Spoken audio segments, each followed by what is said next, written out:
Assalamualaikum warahmatullahi wabarakatuh.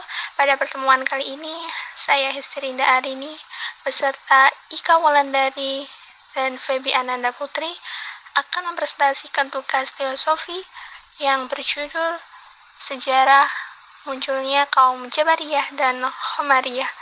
Sebelum presentasi dimulai, marilah kita membacakan surat Al-Fatihah agar presentasi kali ini berjalan dengan lancar. Al-Fatihah.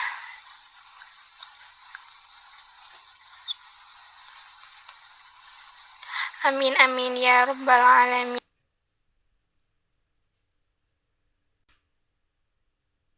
Yang terhormat Bapak dosen pembimbing mata kuliah teosofi, Bapak Ahsin Dinal Mustafa, Magister Hukum, beserta teman-teman yang saya banggakan. Kali ini kita akan membahas sejarah munculnya kaum Jabariyah dan Khomariyah.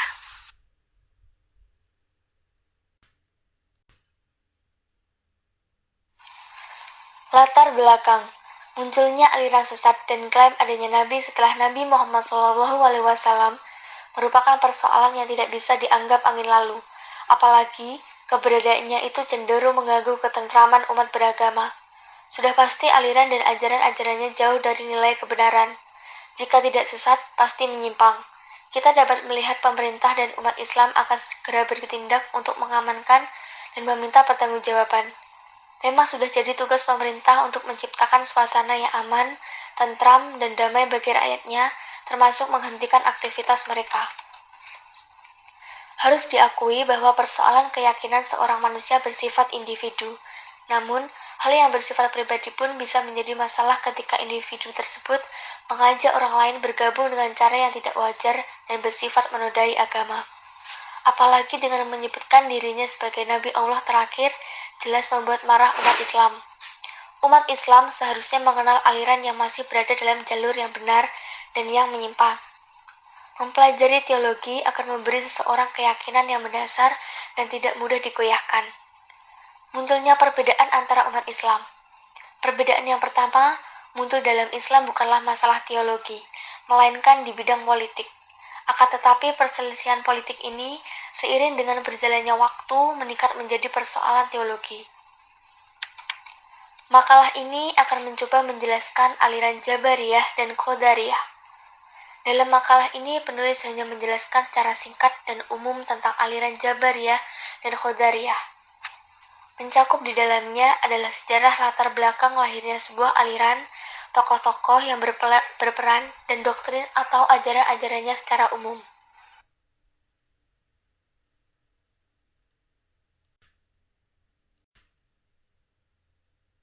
Selanjutnya yaitu tujuan. Tujuan yang pertama, untuk mengetahui bagaimana sejarah munculnya kaum Jabariyah. Yang kedua, untuk mengetahui ajaran atau doktrin yang dibawa kaum Jabariyah. Yang ketiga, untuk mengetahui bagaimana sejarah munculnya kaum Qadariyah. Yang keempat, untuk mengetahui ajaran atau doktrin yang dibawa kaum Qadariyah.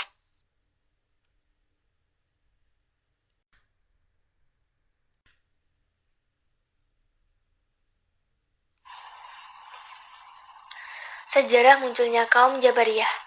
Paham Jabariyah secara etimologis berasal dari kata jabara yang berarti memaksa. Sedangkan secara terminologi adalah nama bagi suatu aliran dalam teologi Islam yang berpendapat bahwa manusia berbuat sesuatu dalam keterpaksaan, tidak ada pilihan baginya dan tidak punya daya. Allah lah yang menakdirkan perbuatan-perbuatannya. Asal-usul munculnya paham Jabariyah yaitu ketika golongan Jabariyah muncul di Khurasan Persia pada saat munculnya golongan Qadariyah, yaitu pada paruh pertama abad kedua Hijriah atau ke-8 Masehi.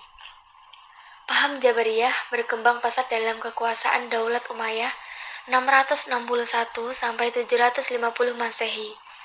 Dukungan Bani Umayyah kepada Jabariyah didasarkan pada pengabsahan teologi yang diberikan kaum Jabariyah atas kekuasaan Umayyah. Menurut Jabariyah, khilafat yang dipegang Bani Umayyah adalah ketentuan dan takdir ilahi yang harus diterima setiap orang.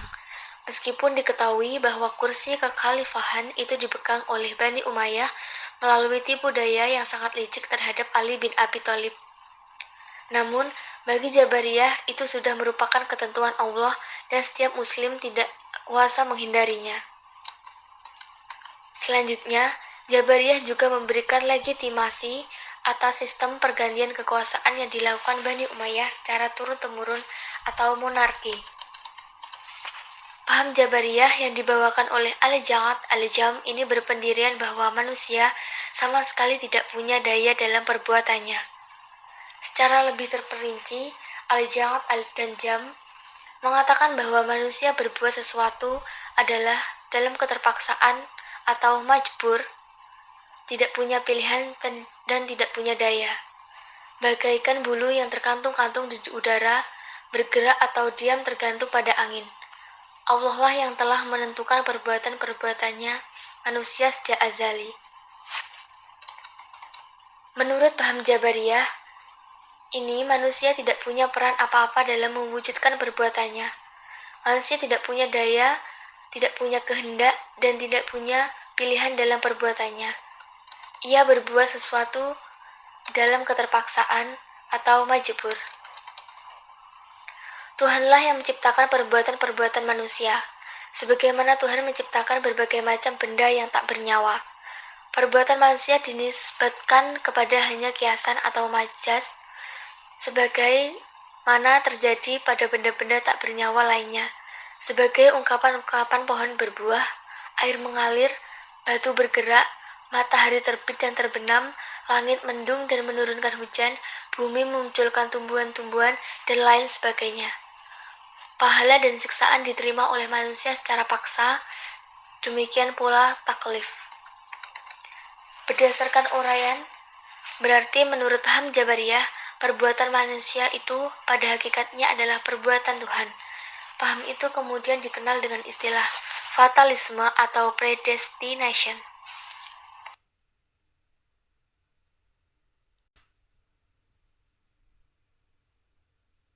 Ajaran atau doktrin yang dibawa kaum Jabariyah menurut Al-Syahrastani 479-548 Hijriah, aliran Jabariyah atau paham Jabariyah dapat dikelompokkan menjadi dua bagian, yaitu kelompok ekstrem Al-Jabariyah Al-Halisyah dan moderat Al-Jabariyah Al-Mustawasitah.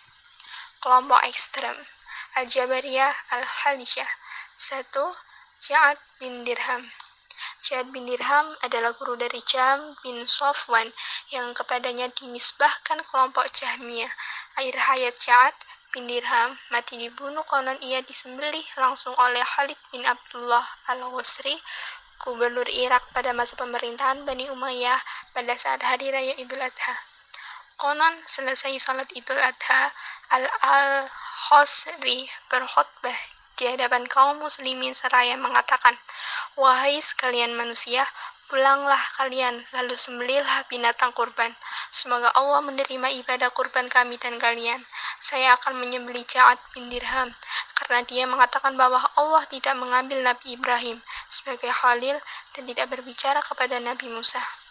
Maha tinggi Allah Subhanahu wa Ta'ala atas apa yang dikatakan oleh Ja'ad bin Dirham."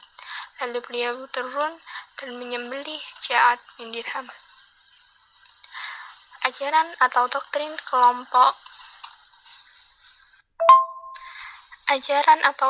kelompok ekstrem yaitu yang pertama, Al-Quran itu adalah makhluk dan karenanya Al-Quran adalah baru. Hadits sesuai yang baru tidak dapat ditafsirkan kepada Allah. Yang kedua, Allah tidak mempunyai sifat yang serupa dengan makhluk, seperti berbicara, melihat, mendengar. Tuhan juga tidak berbicara kepada Nabi Musa, dan tidak menjadikan Nabi Ibrahim sebagai khalil atau kekasih. Yang ketiga, manusia terpaksa oleh Allah dalam segala-galanya. Kelompok ekstrem yang kedua yaitu Jam bin Safwan. Jam bin Safwan juga mengungkapkan doktrin-doktrin sebagai berikut. Yang pertama, manusia tidak mampu berbuat apa-apa. Ia tidak mempunyai daya, tidak mempunyai kehendak sendiri, dan tidak mempunyai pilihan. Manusia dalam perbuatannya adalah dipaksa, tidak ada kekuasaan, kemauan, dan tidak ada pilihan-pilihan baginya. Surga dan neraka tidak kekal. Al-jannah wal al-nar tabidan wa fatniyan. Yang ketiga yaitu iman adalah ma'rifat atau membenarkan dalam hati dan kufur atau tidak tahu tentang Tuhan. Dalam hal ini pendapatnya sama dengan konsep iman yang diajukan kaum Murji'ah. Yang keempat, kalam Tuhan adalah makhluk. Pendapat Jam tentang kalam Allah adalah dan bahwa Allah tidak berkalam adalah sama dengan pendapat yang dianut oleh kaum Qadariyah. Yang terakhir, Allah tidak disifati dengan sifat yang serupa dengan makhluk. Allah tidak disifati dengan sifat hidup dan tahu. Allah hanya bersifat sifat maha kuasa, berbuat dan mencipta. Ini lantaran segala sesuatu selain Allah tidak disifati dengan kuasa khudrah, berbuat dan menciptakan.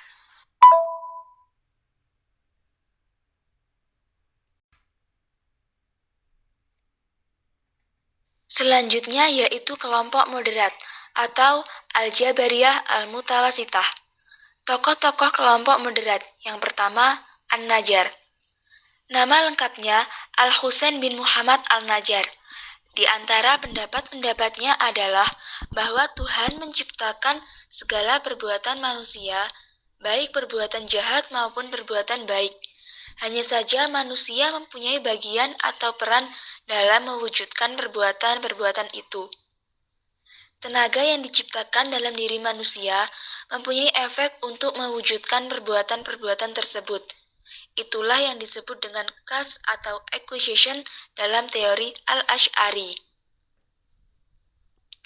Pendapat An-Najjar tentang kas mengindikasikan moderasi paham Jabariyah yang tidak menganggap manusia sebagai wayang yang gerakannya tergantung pada dalang.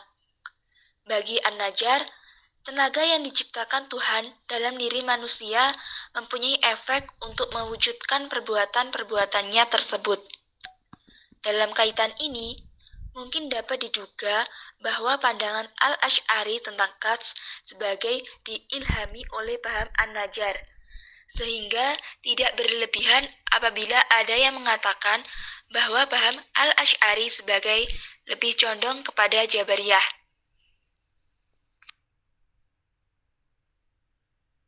Tokoh yang kedua adalah Ad-Dirar. Nama lengkapnya adalah Dirar bin Amr. Tidak diketahui secara lengkap biografinya.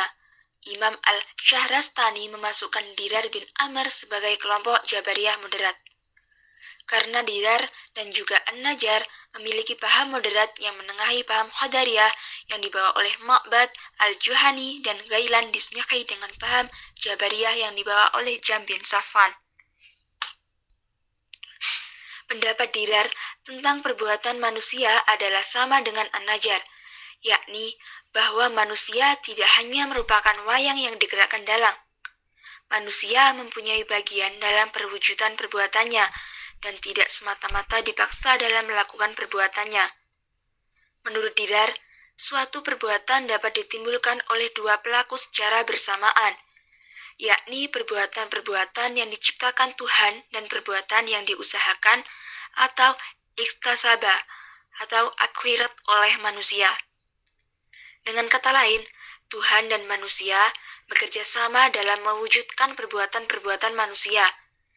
Dan karenanya, manusia tidak semata-mata dipaksa dalam melakukan perbuatan-perbuatannya.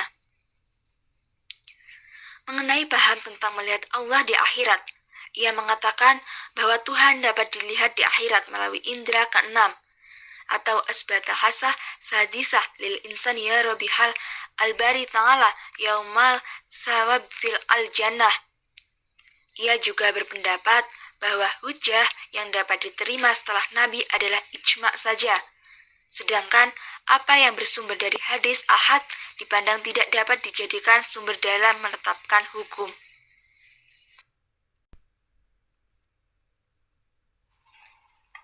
Sejarah munculnya kaum Qadariyah. Paham Qadariyah secara etimologis berasal dari kata kerja qadra yang berarti memiliki kekuatan atau kemampuan. to process, track, or ability, dan berarti menentukan atau menetapkan, to decree or to decide. Secara terminologis, paham Qadariyah adalah sebutan bagi kaum yang berpendapat bahwa setiap manusia pencipta bagi perbuatannya. Kekufuran dan perbuatan maksiat bukanlah takdir Allah. Sehubungan dengan ini, Al-Asy'ari mengatakan bahwa kaum Qadariyah adalah kaum yang memandang perbuatan-perbuatan mereka diwujudkan oleh daya mereka sendiri, bukan oleh Tuhan. Sejarah lahirnya aliran Qadariyah tidak dapat diketahui secara pasti dan masih merupakan sebuah perdebatan. Akan tetapi, menurut Ahmad Amin, ada sebagian pakar teologi yang mengatakan bahwa Qadariyah pertama kali dimunculkan oleh Ma'bad al-Jauhani dan Gilan ad-Dimashqi sekitar tahun 70 Hijriah atau 689 Masehi.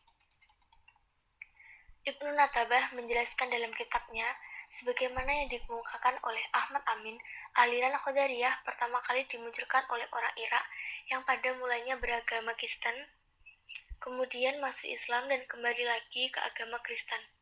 Namanya adalah Susan. Demikian juga pendapat Muhammad ibnu Su'aib. Sementara W. Montgomery Watt menemukan dokumen lain yang menyatakan bahwa paham Qadariyah terdapat dalam kitab Ar-Risalah dan ditulis untuk Khalifah Abdul Malik oleh Hasan al-Basri sekitar tahun 700 Masehi. Ada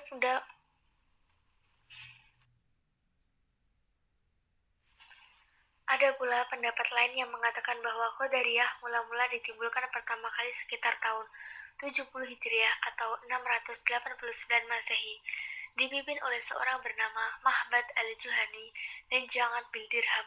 Pada masa pemerintahan Khalifah Abdul Malik bin Marwan 685 sampai 705 Masehi. Menurut Ibnu Natabah, Mahbad al-Juhani dan temannya Gailan al-Dimashqi mengambil paham ini dari seorang Kristen yang masuk Islam di Irak. Ma'bad al-Juhani adalah seorang tabi'in, pernah belajar kepada Wasil bin Atha, pendiri Mu'tazilah. Dia dihukum mati oleh Al-Hajjaj, gubernur Basrah, karena ajaran-ajarannya. Dan menurut Al-Zahabi, Ma'bad adalah seorang tabi'in yang baik, tetapi ia memasuki lapangan politik dan memihak Abdul Ar-Rahman ibn al-Ash'as, gubernur Sajistan, dalam menentang kekuasaan Bani Umayyah. Dalam pertempuran dengan Al-Hajjaj, Ma'bad mati terbunuh dalam tahun 80 Hijriah.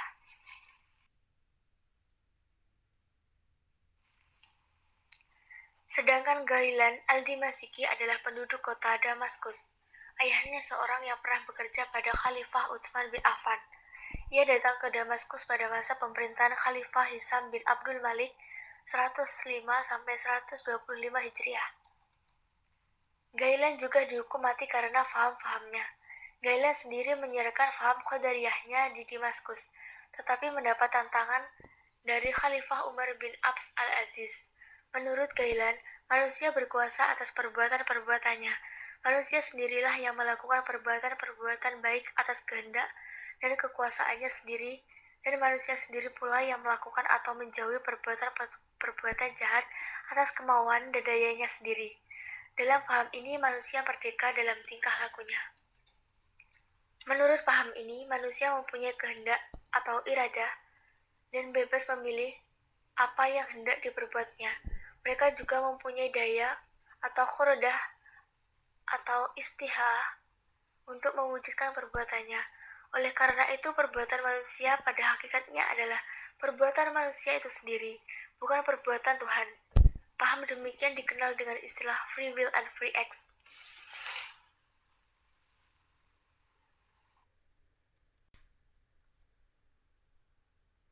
Ajaran atau doktrin yang dibawa kaum Qadariyah. Secara terperinci, asas-asas ajaran Qadariyah adalah sebagai berikut. Yang pertama, mengingkari takdir Allah dengan maksud ilmunya. Yang kedua, melampaui di dalam menetapkan kemampuan manusia dengan menganggap mereka bebas berkehendak, iradah. Di dalam perbuatan manusia, Allah tidak mempunyai pengetahuan, ilmu mengenainya, dan ia terlepas dari takdir qadar.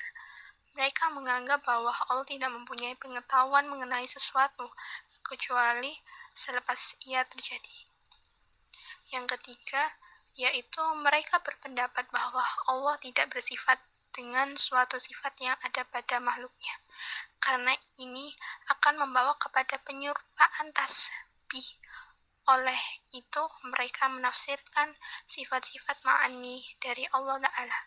Yang keempat, mereka berpendapat bahwa Al-Quran itu adalah makhluk. Ini disebabkan pengingkaran mereka terhadap sifat Allah.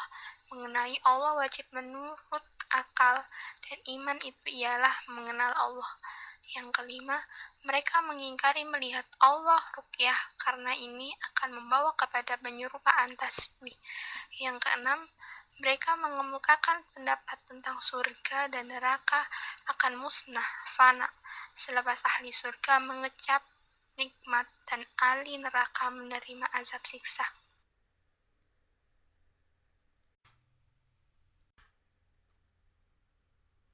Kesimpulan, menurut kelompok Jabariyah, segala yang dialami manusia, baik masa lalu atau masa depan, baik musibah atau keberuntungan telah ditentukan oleh Allah. Manusia ibarat air yang mengalir ke berbagai arah tanpa kehendak dan pilihan.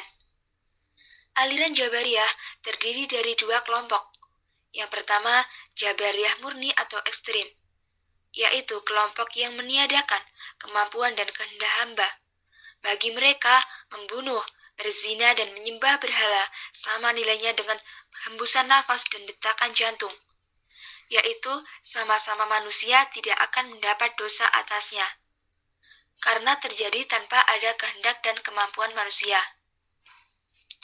Pendapat ini sangat bertolak belakang dengan dalil syariat dan akal sehat. Yang kedua yaitu kelompok Jabariyah moderat, yaitu kelompok yang menetapkan adanya kehendak dan kemampuan dalam diri manusia. Namun hal tersebut tidak mempunyai pengaruh sedikit pun dalam terjadinya suatu perbuatan. Beberapa akidah Jabariyah yang bertentangan dengan akidah Ahlussunnah wal Jamaah. Yang pertama, mereka meyakini bahwa Al-Quran adalah makhluk. Yang kedua, mereka menihilkan nama dan sifat Allah atau ta'til. Yang ketiga, mereka meyakini bahwa manusia memiliki kebebasan berbuat dan berkehendak, dan seluruh perbuatan itu mutlak kehendak Allah yang ditetapkannya. Qadariyah bertolak belakang dengan faham Jabariyah. Qadariyah adalah kelompok yang bersikap ekstrim dalam menetapkan kehendak dan kemampuan manusia, sehingga meniadakan adanya kehendak, pilihan, atau ciptaan Allah dalam setiap perbuatan manusia. Mereka meyakini bahwa manusia melakukan semua perbuatannya tanpa ada sedikit pun kehendak dan kemampuan Allah di dalamnya. Satu kelompok di antara mereka bahkan ekstrim, meyakini bahwa Allah tidak mengetahui apa yang diperbuat oleh hambanya, sehingga perbuatan itu terjadi. Titik tengah dari aliran Jabariyah dan Qadariyah yaitu bahwa manusia benar-benar memiliki kebebasan berkehendak, dan karena hal itu, ia akan dimintai pertanggungjawaban atas keputusannya. Meskipun demikian, keputusan pada dasarnya merupakan pemenuhan takdir atau ketentuan yang telah ditentukan.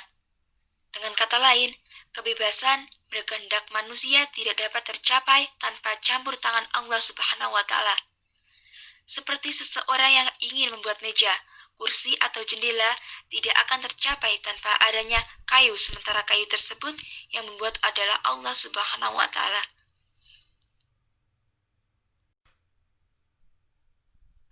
Saran. Demikian makalah dari penulis yang berjudul Sejarah dan Pemikiran Aliran Jabariyah dan Qadariyah. Kritik dan saran yang konstruktif sangat menulis harapkan demi perbaikan di masa mendatang agar diperoleh evaluasi dan penambahan materi dari apa yang belum dibahas dalam makalah ini.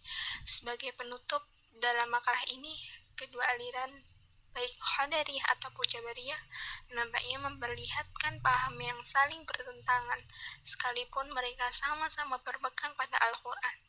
Hal ini menunjukkan betapa terbukanya kemungkinan perbedaan pendapat dalam Islam.